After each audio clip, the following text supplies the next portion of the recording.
Wing Commander Andrew Keith, and Flight Lieutenant David Simmons. Thank you all for joining us today. Well, let's start with an easy question. Tell us, who are the Red Arrows? Okay, I guess I'll lead off on that. So the Red Arrows, as we're known, we are the Royal Air Force Aerobatic Team. So we're representing all the men and women of the Royal Air Force, so we're the public face. So we go around displaying for about 6 months a year, and that can be in the domestic sort of season in the UK or Europe. And now, more often, we're touring quite often to do these large-scale deployments, as we are doing here in North America, 11 weeks on tour to go and showcase the best of what we do and the best of the Royal Air Force, but also the best of Britain as well.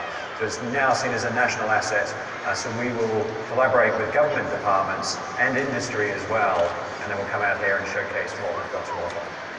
What types of planes do you all use, and why are there 9? The United States usually uses 6, but you all use 9 different planes.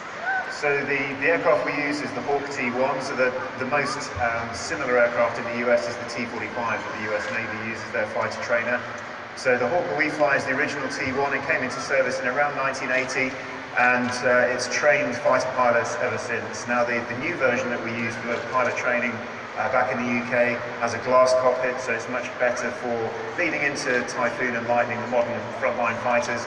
Ours is still the original steam-driven, no head-up display, no moving map, very, very simple, but it's very agile, it's very light, it's ideal for what we need in terms of display flying, and because we're on the road a lot, it's relatively simple for our maintenance people to keep it going. So, in terms of 9 aircraft, when the Red Arrows was formed, there were a number of teams in the Royal Air Force, various squadrons, various wings have their own teams, and a decision was taken to combine all of these teams, just have one team that represented the Royal Air Force, and that's where the Red Arrows came from. So the number of aircraft, I don't think there's a story behind that, how 9 was settled on, but there were various sizes of teams.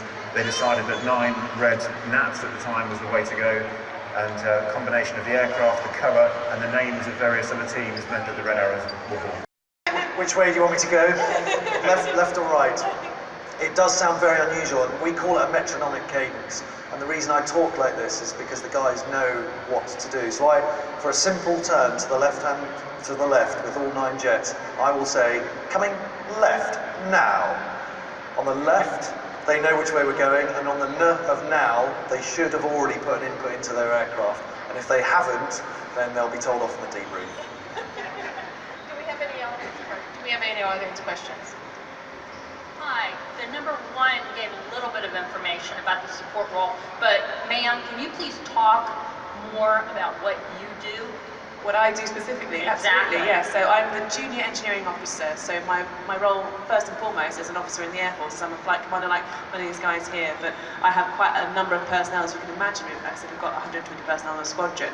So I've got about 70 technicians, so I've got mechanical, avionics and weapons technicians that all maintain the aircraft throughout the season. So it's not just doing the display clearly in the winter line when these guys are training. We've got less aircraft that we're launching, so it gives us more time with the aircraft on the ground to actually do that long-term maintenance, because they get serviced every 150 hours in a real deep maintenance. I say deep maintenance, it's a bit like when you MOT your car. I don't know what the equivalent is in America, but your car will go through a service so many miles or days or whatever it is. So the same sort of thing with our aircraft. So my role there is I'm first and foremost their flight commander, so I'm responsible for their welfare, their discipline, their career management, but also running the flying program, making sure I've got 9 aircraft for a display, and to come towards when we do that first 9 ship, I've got to launch 9 aircraft 3 times a day. So I'm with that flying program, making sure that all my senior NCOs are in their roles, what they're doing on the line control, so running the line with the technicians going out to see the aircraft in and off. Also the REX controller, rectification controller, making sure he's doing his job, making sure all the servicings are in place and everything. So it's quite a busy role, as you can imagine. You've got a lot of people making sure we're maintaining 9 aircraft 3 times a day. And I'm basically sort of the man manager of that sort of triangle, if you like, the hierarchical structure.